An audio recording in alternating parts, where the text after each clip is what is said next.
Heyo, it's your buddy Tim Show back with another Watcher of Realms video, and today we're going to be taking on some Guild v Guild. I thought I'd walk us through a few of the regular teams. I don't attack central keeps because I'm a bit of a noob, honestly, and I haven't practiced it. So my idea is I'll take us through some of the more standard defenses, and at the very end I'm going to show you a defense that is seemingly unbeatable. So let's go ahead and get into it.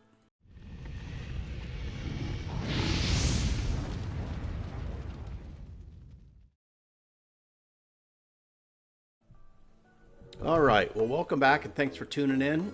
I figured we would do a little bonus coverage here, and let me show you why. Because today I was able to finally finish my faction trials. So I figured we would pull this and see what we get. A comet, awesome. I think that'll be A4 comet for me. So let's take a look. I was kind of hoping to get something I didn't have, and Constance would be nice. That's who really I want, and you'll see her show up a lot today because Constance is God tier in some of these. No, A3. So that's, I think, pretty good. Let's see what my A3 Comet will do. Increases the ultimate attack range. I guess that's pretty good.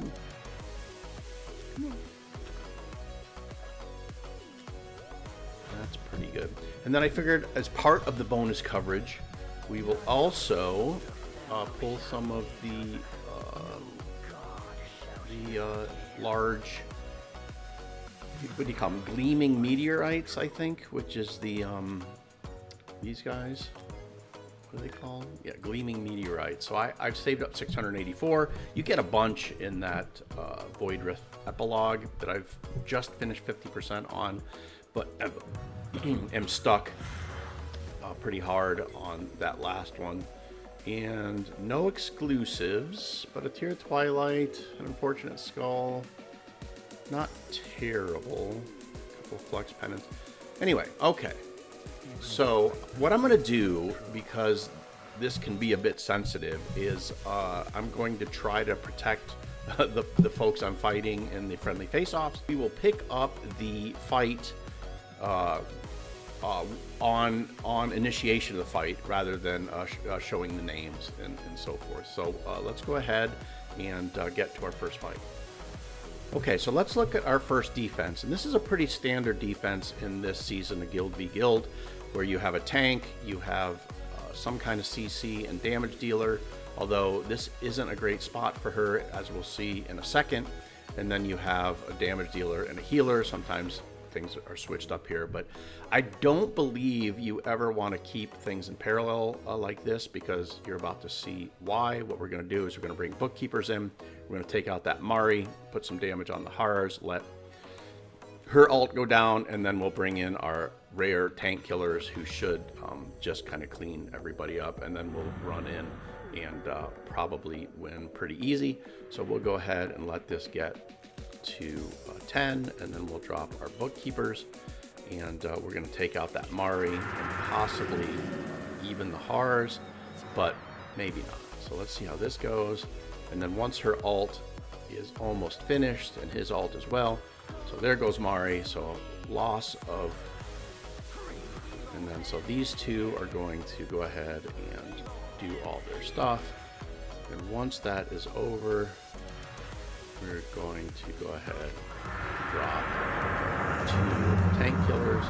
These guys should take out Hars, and then it's just smooth sailing, because I don't think they have any prayer stopping us at that point.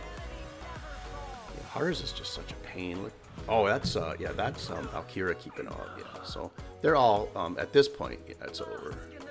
So I'm going to stop it here. So the identity of this person is not known, but you can see you do not want to put a champion right next to your tank there, because it's pretty easy to murder it. So let's go ahead and go to the next one.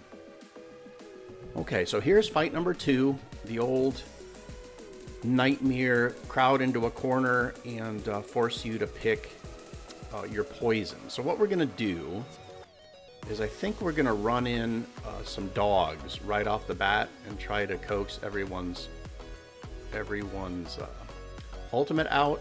Then we'll follow up with the rare tank killers, and then hopefully if we can just take out Abomination, then the bookkeeper should be able to come in, take out Hatsuit and Arrogance, and then we can run in with whatever we have left. So let's go ahead and see if this works.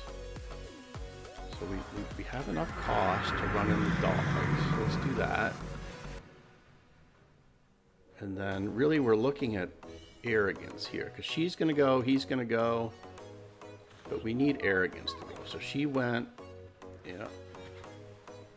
And then we're going to let Arrogance get his ult going before we run in with the... So let's run in with these guys now and see. Hopefully we've timed this well enough that his ult is gone, her ult's not back up. And then we should be able to... Okay, so this should take out the Arrogance, or the... Oh, no, her ult came back up. Ooh, very nice. Okay, so let's try, how about... I think we can... So let's try this. Let's try our...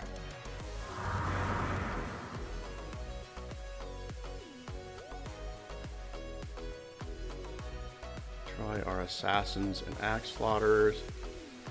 See if they can't make it through.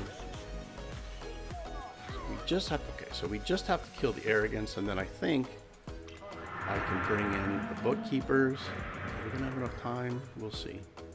I think I can just bring in the bookkeepers now, and then we'll take out, I believe, Hatsuit.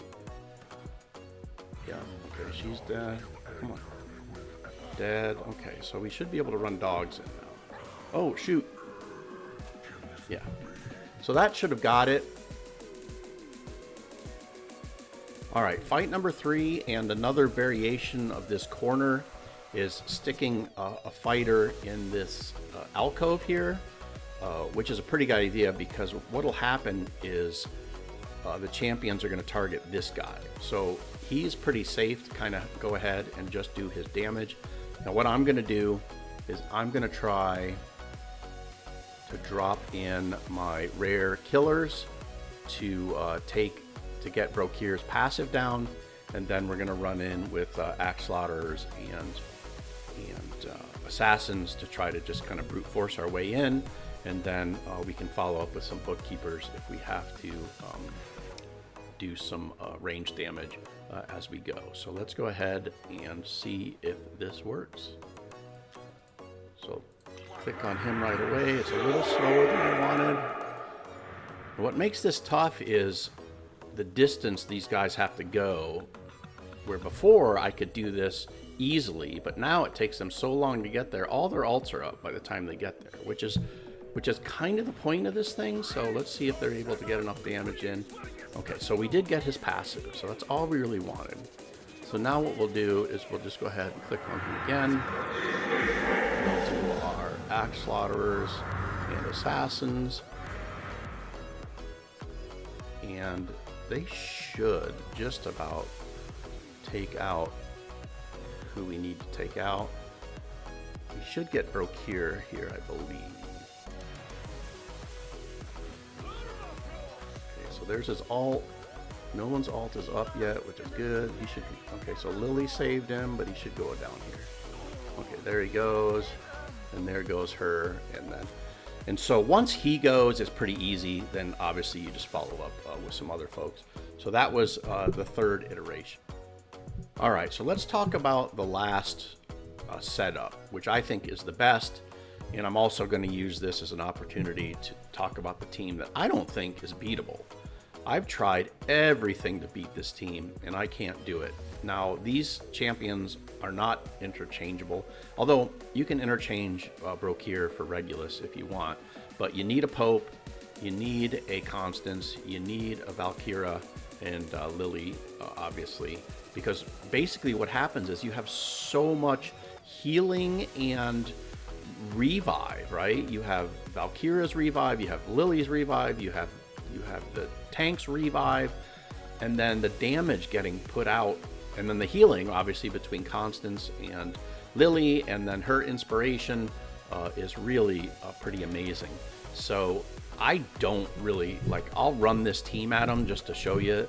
You can't bookkeeper them because there's nothing in a cross. If you know, the bookkeepers, when they hit the tank, will do damage in a cross pattern, both vertically and horizontally, and there's nothing there to do it. So I'll go ahead and run it, and you can see how unbelievably difficult this is, and what a great setup this is. So most defenses probably should be set up like this, and if you have these champions, congratulations, you have won Guild v Guild. So what I'm going to do is I'm going to try to run the rare tank killers at Regulus and see if I can't get his passive down, which I absolutely will not be able to do because Pope is going to just murder me by the time I get there, and Valkyria as well, and the healing is just way too much, and so you can see they all just die very quickly. And then what I'm left is trying to just brute force my way in with